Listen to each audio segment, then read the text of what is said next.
Welcome to our first in the Being Disciples class based on the book that you don't have to read, but you might as well read it because it's really short and we're spending 5 weeks with it. Being Disciples by Rowan Williams. We're going to take a minute just to let you find us. And as always, if you want to drop something in the chat that says good morning, stuff like that, it lets us know that the audio is working and all that good stuff. So we're going to check, make sure that's happening and that you can hear and all that. Let us know that the audio is working and all that. It's working. Beautiful. So how are y'all this morning? And as you're letting us know in the comments, I want to just take a minute to say how are y'all to our guests too. I'm delighted to be joined this morning by Marcia Frederick, Kirk and Mindy Buchanan, and Julia and James Broughton. There we all are. How are y'all this morning? Doing well. I for one am like super glad that the weather is different today. Yesterday was so insane. That was like one of those like all the seasons in one day kind of day. But we got some animals blessed in between monsoons, so that's a good thing. Good morning to Karen Morrison. Good morning to Betty, watching from home. Good to see you too. Good lookins.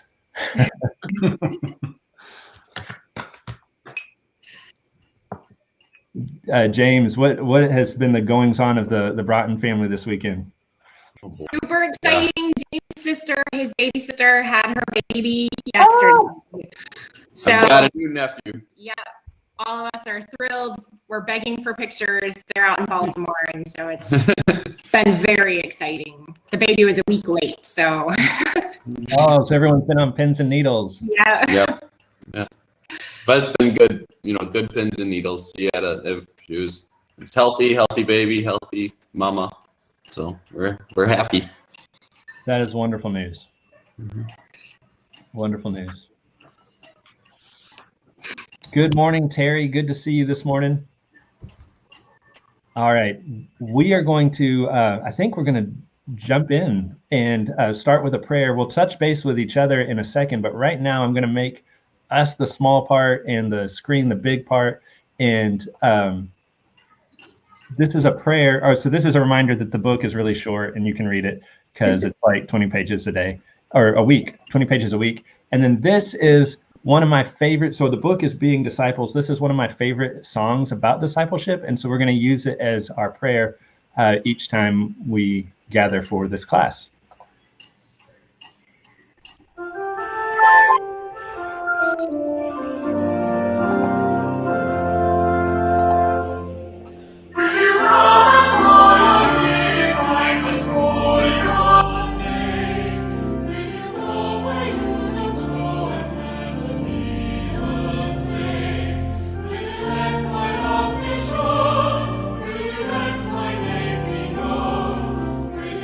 Let my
All right, so that is our opening prayer, and that is from John Bell, the musician and composer.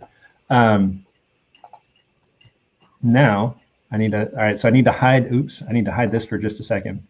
There we go. All right, so now we're going to play a game of free association, because the book is called Being Disciples.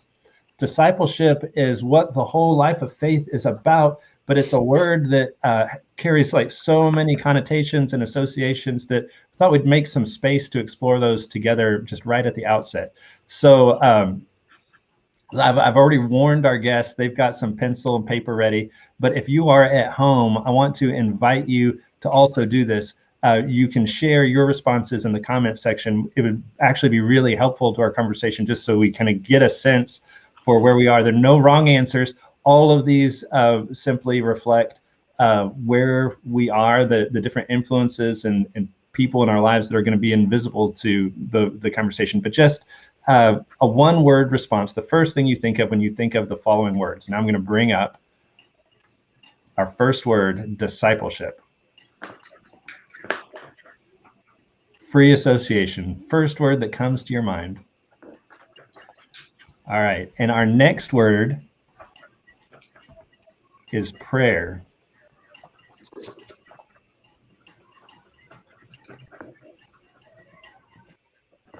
What word do you think of when you think of prayer? And now the next word is faith. And if you do share in the comments, please share like the word that you're responding to, and then maybe a dash, and then the word. That'll be maybe more helpful that way. Our next word is abide.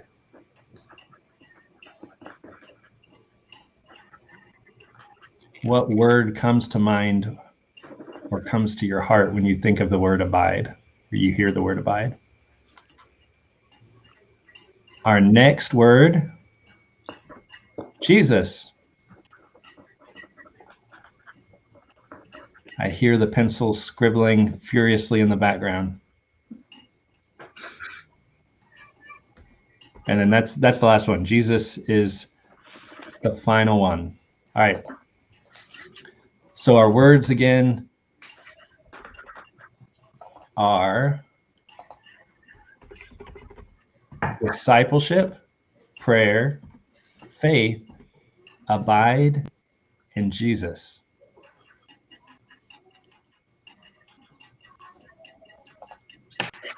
All right, pencils down. I've always wanted to say that in Sunday school.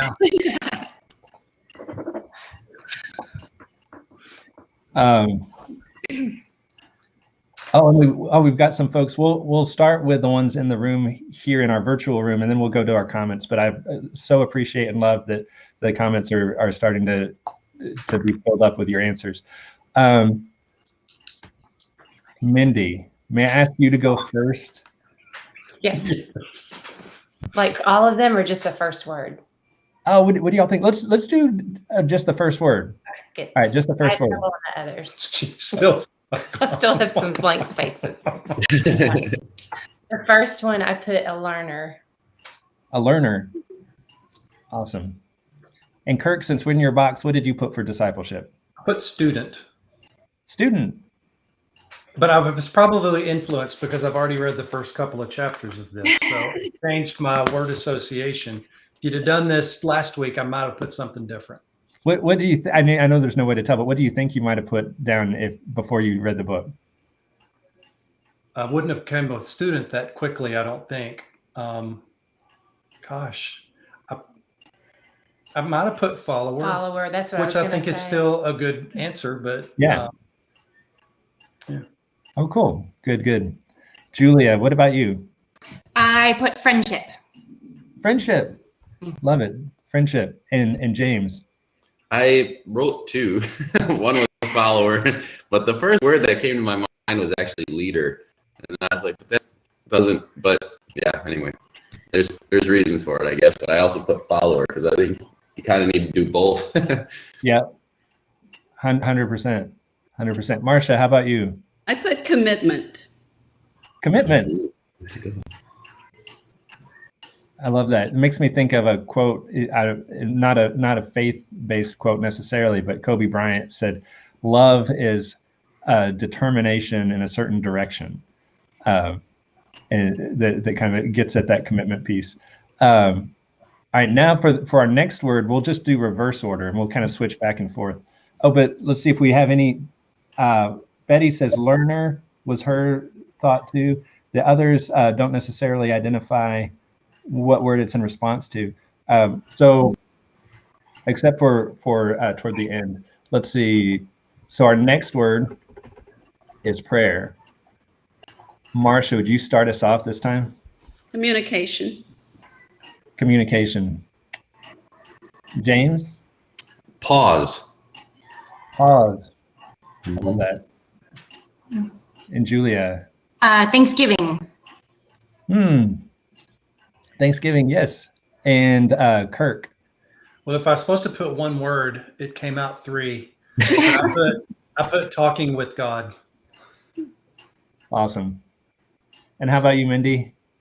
This is the one I had to struggle with. She's got a lot I of put lots scratch of marks words, I on know. here. I wrote intercession first, and then I wrote meditation second. I love that. I mean, that really important reminder that there are different. If prayer is communication, as y'all highlighted, there are different types of communication. There are different ones, and they have different forms and shapes. Well, I like what James said about pause, because sometimes we don't pause when we pray. We just talk. Yeah. So pausing long enough to listen as well. So Absolutely. James and Julia, can y'all still hear us? Yeah. Oh, good. Your picture froze on my end, but Wow. but you're both smiling big smiles, so it's all good. and we can still hear you fine. All right. So our next word is faith. And Mindy, would you start us off going back the other direction this time? Belief. Belief. I put trust. I put grace. And I put steadfast. And how about you, Marcia? I put believing. Belief, steadfast, grace. And then our next word. Betty had one on prayer. That's good. You see that? She put communion. Yes. You just wrote faith for foundation for faith. That's good one too. Like that. Betty, we love your insights, and we love that you're following the rules, making it easy to track what you're thinking. I love that faith as a foundation is certainly a scriptural picture, and one that that includes, like, a foundation is the starting place. It kind of builds in it. I love how it captures both a solidity and a security, but also a sense of expectation. Like, this is just the beginning. This is the ground floor. Betty says, "You know me, big rule follower." Our next word is abide. Abide. And Marcia, we're starting with you this time, I think. I put embedded. Ooh, I like that. I wrote within. Within. I wrote live. And I wrote live with. And I wrote within.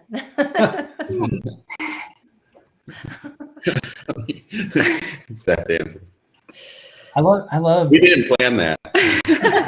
No, and y'all have been amazing to humor this kind of spontaneous exercise. But I love the way, like, y'all all in different ways touched on abiding as more than just like, all of a sudden it's a part of. It's got 3 or 4 dimensions. It's rich, and it has a depth of relationship that is implied.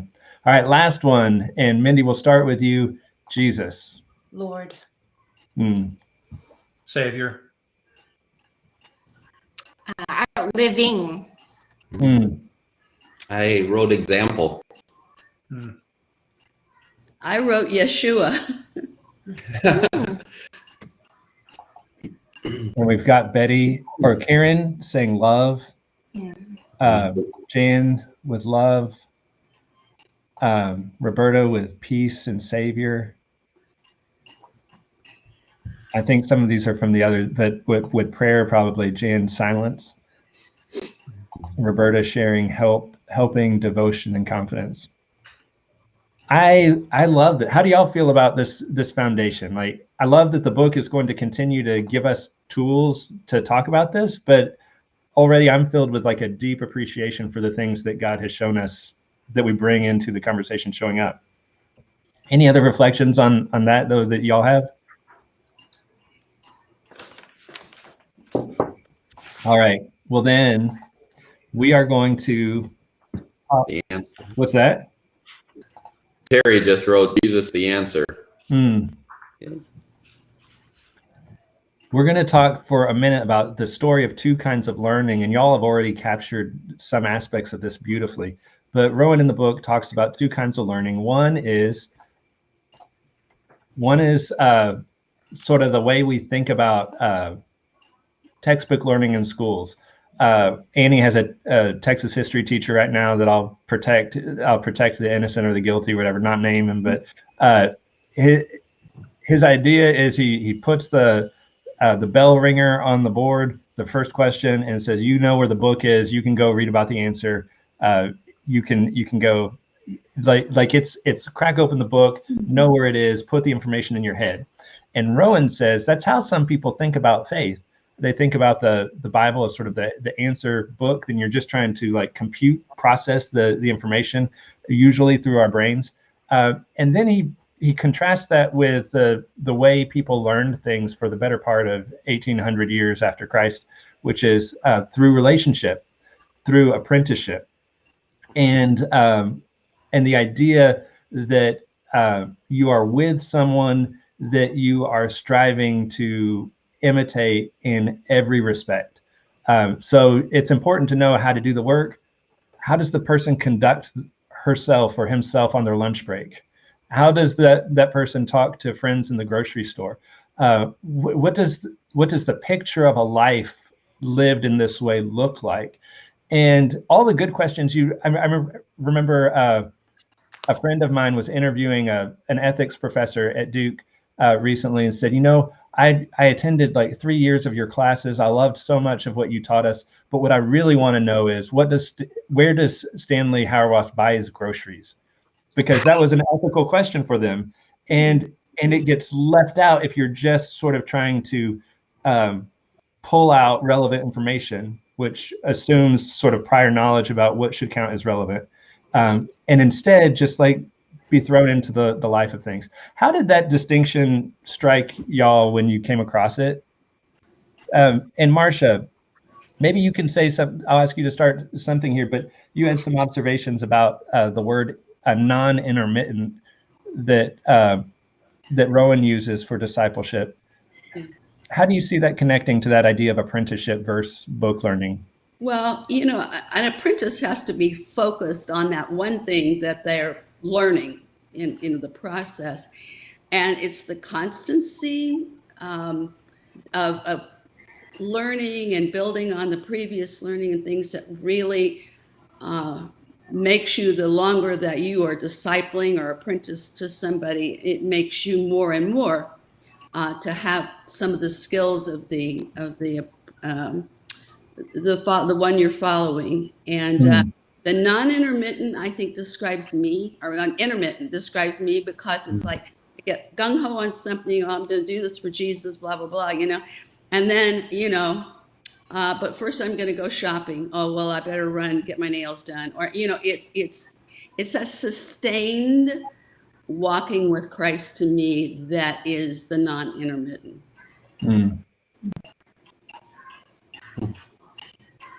The walking with you're mentioning makes me think like with the apprenticeship and the non-intermittent, that language is, it's also like discipleship isn't something I do for God is something I do with God is sort of implied that it is closely connected to awareness of the presence of God, which gets at some of the words y'all have already named, like following and that sort of thing. James and Julia, any observations about that distinction from y'all's box? That's interesting. I think there were two thoughts that came to mind. One of the things that I feel the difference between, intermittent or non would be when I was in high school. We went on a trip, a youth trip where we built houses in Tijuana. And what was interesting was we were able to, prior in preparation for that, we would have to go do some houses in the local community a couple of times, but that was done on an afternoon. So it was, you just go and you serve on an afternoon, and then in the evening you're eating dinner with your family or going to play for friends or whatnot. But when you actually went down to Tijuana and you lived with them, you slept on the floor of the home that you're building and so forth. There was no break, there was no pause, but the people that you were there with serving were with you nonstop, and you got to see something completely different than if you just have these intermittent service projects. And that was something that I think sticks with me because of the depth that creates versus just a here or once in a while type of a service. And I think that would be similar to, when it comes to our faith, is having having Jesus with us all the time as we go through our lives, and using that as a backdrop for which we make our decisions or how we show our love or how we serve our neighbor, but not just when we're doing acts of service, but in our everyday relationships with them. And but yeah, so that's an interesting thought. Yeah. That was a thought. Well, I love that, James. It kind of, you raise lots of interesting observations and important questions about like service that kind of picks and chooses when it wants to. But also, like, I know some people, so back a few years ago wanted to, and we had an opportunity at the campus ministry I served to take a group to Haiti. And one of our student leaders said, but I don't have anything, like, I don't have any obvious gifts to give, which is so counter, like, that's the natural thing, right? Like, everybody feels that first.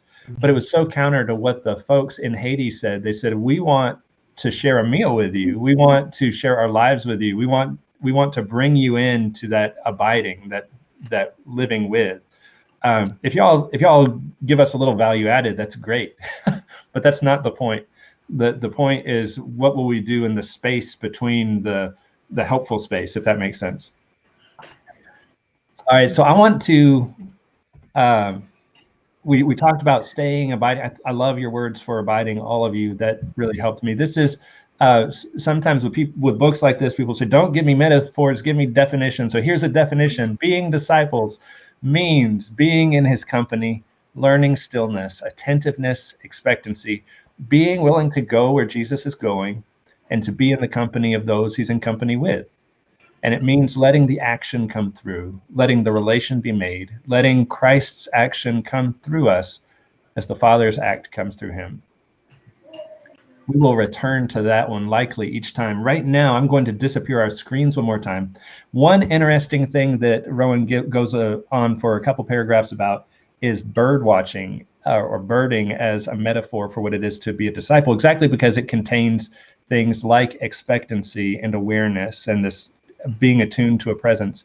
So we're going to watch maybe this whole interview, maybe part of it, and then we'll have a couple closing questions. But this is my good friend Dave Mowers. Marcia and I were confessing to each other. Neither of us are bird watchers.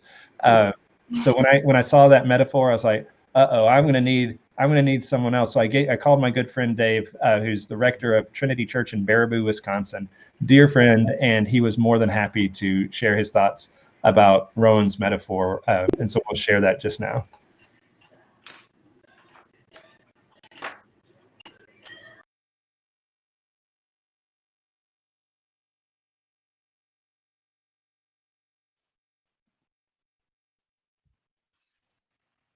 Okay, so I'm reading along chapter 1 in my book, and Rowan says that he's always loved the image of prayer as bird watching. And I thought to myself, I have watched birds before, but I'm not a bird watcher.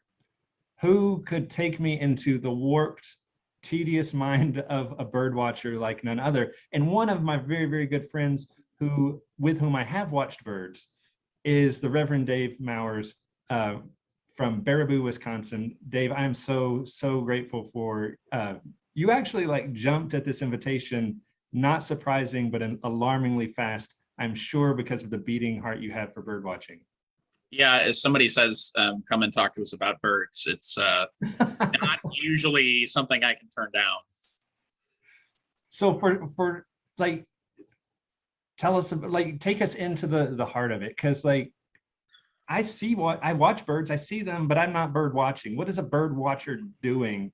And where do you find the joy in it? Yeah, bird watching, and I prefer to call it birding because it's an active thing, and bird watching sounds a little passive to me. And it very much is active, and it's very much about giving attention to a particular place. And that might sound weird, but I'll tell you a story about the first bird that sort of sparked my interest in birding. And it wasn't that long ago, four or so years ago. I was in my my in-laws' home in Mesa, Arizona, and there was this little cardinal-sized bird bopping around in the yard. And it had a little black kind of patch on the face, like a cardinal. And of course, cardinals in Wisconsin are everywhere, state bird. And they're beautiful and colorful and everywhere. And this was not a cardinal, but it was kind of the color of a female cardinal, or a little more coppery. And they had a little bird book and a pair of binoculars in a basket next to one of their easy chairs that they used to watch hummingbirds and things. And so I picked it up, and I'm trying to figure out what this bird is. And turns out it was something called Abert's towhee. And a towhee, there's a family of towhees. We have eastern towhees in Wisconsin, and there's several other kinds. But Abert's, I learned in the bird book, is it's only found in eastern Arizona, Sonoran Desert. And there's a note in the National Geographic Field Guide that says that it has successfully colonized the suburban backyards of the East Phoenix metro area, which is where Mesa is. And so there's only one place in the world where you can see Abert's towhee. And in my in-laws' backyard, we would call it in birding a trash bird. It's just everywhere. You don't have to look for it, not particularly rare, but it's only in that one place. And I came home to Wisconsin after that trip and said, what birds are here that are only in this place, or that maybe are only in this place in a particular way? And so for me, learning to bird, particularly in Baraboo, since I've served here 4.5 years now, has been about trying to learn specifically what's special about this particular place. And trying to know what is common and everyday and sort of mundane, so that when the truly odd thing happens, whether it's a bird that's completely weird and never seen before in the state or in the area or in the county or whatever, or completely weird time of year, which happens sometimes. Birds should be in certain places at certain times, and this bird is not here when it's supposed to be.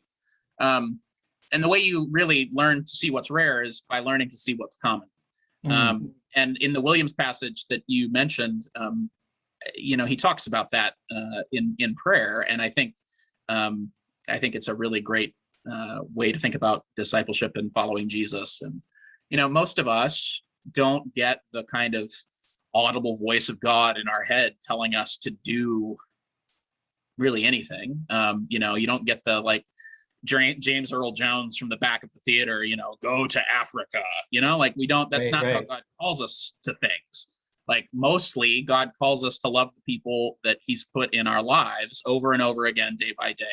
It's common, it's mundane, it's the stuff of life.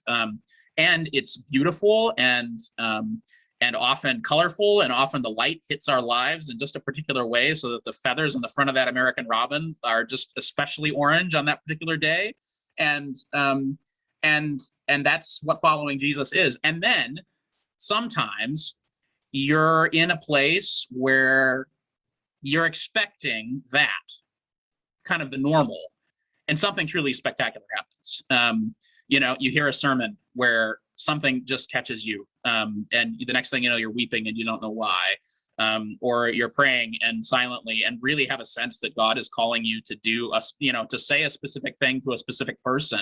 And you go to do that, and it drops like a bomb in their world. You know, it's a really meaningful, powerful thing. In order to really appreciate the specialness, the rarity, the spectacular nature of that, you have to be acquainted with what's common, and to know it and to love it. There's another story about a guide who's pretty famous, a guy called Jaramillo is his last name, and he birds in Latin America, and there's a story about him saying to an American tourist who had come to see spectacular birds in Central America, and Alvaro said, well, here's an American robin. And the guy kind of went, psh. I don't know about Texas. I've never been to Texas. Sorry. But in Wisconsin, American robins are, I went birding this morning. I saw one. You see them. They're everywhere. The ubiquitous lawn thrush, one field guide says. So they're in lots of places. And this tourist sort of said, robin, I didn't come here to see robins. I've seen robins before. And Alvaro Jaramillo said to him, yeah, but you haven't seen that one. And I think there's we say our prayers and we come to mass and we do what we do to follow Jesus. We serve the poor. And in each moment, there is the possibility of a world that is wider and broader than we knew. And all it might take is just the light hitting something in a way that is different. Just really anything could open this new sense of possibility and new way of being in the world. That's one of the reasons why I like to practice and like to go out bird watching. You just never know any given day what you're going to see and how good of a look you're going to get, and are you going to see something that's new for you or that's truly rare for the area. You just never know. And sometimes you see crows, and crows are cool, crows are smart, and you appreciate what you get. And so much of that is about prayer too. When you might want it to be a particular way, and sometimes you get crows, and yet there's beauty and grace and intelligence and lots of things in crows to appreciate and give thanks for. Just like our prayer lives are sometimes when nothing much spectacular is happening, but we're still showing up, and God is still there, oddly enough. So. Does that help? Is that anywhere? That helps me so much, Dave. Like, I mean, for our class, yes, but also just for me personally. And I love your observation about the common things, because like the difference between a birder, you, and someone who watches birds, like I wouldn't know if that bird is really special, like to the area. Yeah, it's just another bird. Mm-hmm. But you having like seen what stages of like juvenile, et cetera, you should expect, seasons, all that kind of stuff, you can recognize the uncommon, the out of place, and get drawn into the beauty of the particular, which I think is has got to be something about what seeking and serving Christ in each person is about. Yeah, joy and wonder in all things. I think about that phrase a lot when I'm out birding, and one of my birding parishioners here, who's really taught me so much about birding, he says that the best way to get to be able to recognize the spectacular, the rare, whatever, is to know the 100 most common birds in your area really, really well. And if it's not one, and once you know those, then you have a sense fairly quickly, usually, once you really know that list of, this is not 100 most common. And at that point, you're into a good bird. I mean, even if it's a bird you've seen before, even if it's not particularly rare. I had something called the Lincoln sparrow this morning that checks all those boxes, not particularly rare, only here a particular time of year, but you don't see it. And I got a great look at it, and I was like, hey, good day. And we even said to each other this morning, this is a good day. We saw a Lincoln sparrow. So anything else can happen, it's fine. But here's this Lincoln sparrow. So the other thing I really appreciate is how you bring the ordinary and the mundane in. Like it's the discipline that makes the flash and spontaneity possible. Yeah, that's right. And that's very much like prayer in my experience. Yeah. Well, Dave, thank you. We needed an expert. I got stuck in this book, bird watching, birding, and was just so grateful for your sharing, and even more grateful for you as a friend. And Yes. thanks, Well, man. glad to be here. Thanks for having me.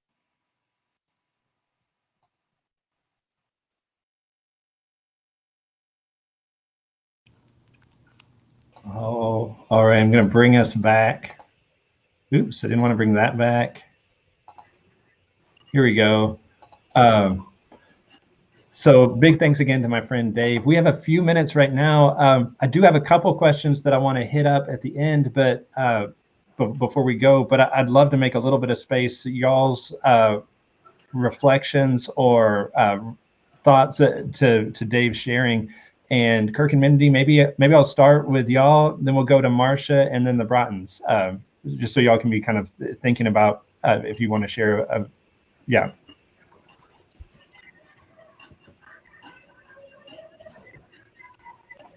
Kirk, are you muted? There, how's that? That works better if I hit that button. So I did spend some time to read the first couple of chapters of the book. So I knew immediately the bird watching portion.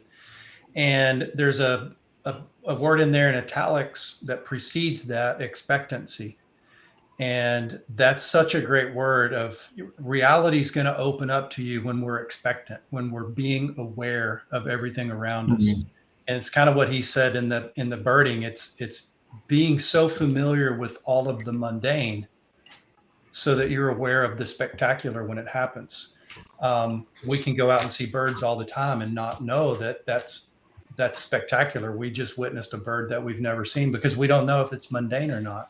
And so back to the original talk that we started about discipleship, there was about 3 sentences over a couple of pages that I kind of strung together, highlighted, and just kind of strung them together. Because being a student in the strictest sense of the word, being a disciple in the strictest sense of the word is being a student, but it didn't mean turning up once a week for the course or even a sermon, it said, but it's to hang on your teacher's every word. It was to follow his or her steps, to sleep outside their door so you wouldn't miss any pearls of wisdom that fell from your teacher's lips. And it was living in the same atmosphere and breathing the same air. And if we go through life that way, being expectant, then we notice when God shows up, and he's always showing up, but we notice when he's telling us to do something. And something you just said there at the very end, I don't think should be taken for granted. Like, that expectancy is connected to the assumption that God is acting. So discipleship isn't just sort of this perfunctory duty I do to appease an invisible deity. But I'm expectant because to Julia, your word earlier, Jesus is living. There's stuff to see, and carrying that confidence can change a lot. Mindy, did you have anything you wanted to share on the birds? No. I think he did a good job. Marcia, you confessed earlier, we confessed to each other that we're not particularly, bird watching isn't for us, but we have also in different ways experienced giving our attention to something on such a level that it opened our world, helped us see a world that wasn't there before. I wonder if you could share a little bit about that. Well, I think that we oftentimes, don't see the spectacular in the ordinary. We're looking for, it has to be extraordinary for me to get my attention. But I think this makes me look more, and knowing the ordinary, the neighbors that, don't go to church, that aren't Christians and stuff, and small things, treating a worker at Walmart, just taking a little time to say thank you so much for what you're doing. I mean, if we can't see the ordinary and see what God's doing there, then I think we can miss the extraordinary quite easily. So Thank you. That's really rich. Julia, And then James, any thoughts y'all had? Are Yeah. either of you birthday? Well, I'm a very passive bird watcher. I have this little app on my phone, and we like to track it when we're out hiking and various things like that. Did we see something we haven't seen before? And I track all of the ordinary birds all the time too. So, and actually, it's kind of my most favorite thing to do with Jameson. We go for a walk every day here in our neighborhood. It is extraordinary to us, ordinary to everyone else, but it's very happy to us to say hello to the cardinals that live in our neighborhood. I don't know why we think they speak French, but we speak French to them. and say good morning to them every morning. And so it is funny because I have a sign in our house that says worship, pray, and expect miracles. And it always kind of struck me as odd that why would you expect miracles when the ordinary have always sort of seemed like miracles to me in general, like the hummingbirds that come to our front porch on a very regular basis. But every time I see them, it's like, oh, there's a hummingbird. James is in his office like, oh, another hummingbird. Great. Really wonderful. But to me, it's so amazing to see a hummingbird and sort of this little gift that was given to me that day. So expecting miracles is funny when it's something that's a miracle all the time, I guess. I think I got thrown under the bus. I love hummingbirds. Sorry. It was gentle though. Yeah. I think you guys had such great insights in it, and I would just be repetitive. I think it's so. I think finding those, paying attention to those small things, the ordinary things, the mundane things that we do all the time, but finding the beauty in that. And I think there's a focus, a presence, like being present in that moment to me means a lot of that. Not lost in the hope of the expectancy or the frustrations that something extraordinary doesn't seem to be happening right in front of you. Because I think if you're present, you can find the beauty in those things, like Julia with the everyday birds, yet there's something extraordinary about that. And I think we always expect to be, to find that when we go someplace new, something, everybody that comes here wants to see those birds that are here that they don't get to see every day. And then when we travel, we want to see those birds that we don't see every day. That's unique to that space. And yet we then go about our lives every day seeing these miracles happen that everybody else would perceive as miracles because they're not here. Yet we just expect them to be an everyday occurrence and take it for granted. And I think that's, anyway,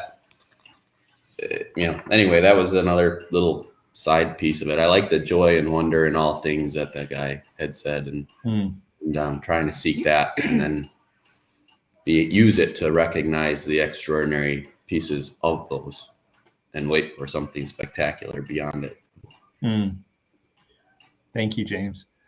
There's let's see, Michael Morris shares some of the best haiku are about birds, and the observation that haiku demands a kind of mindfulness that Rowan speaks of.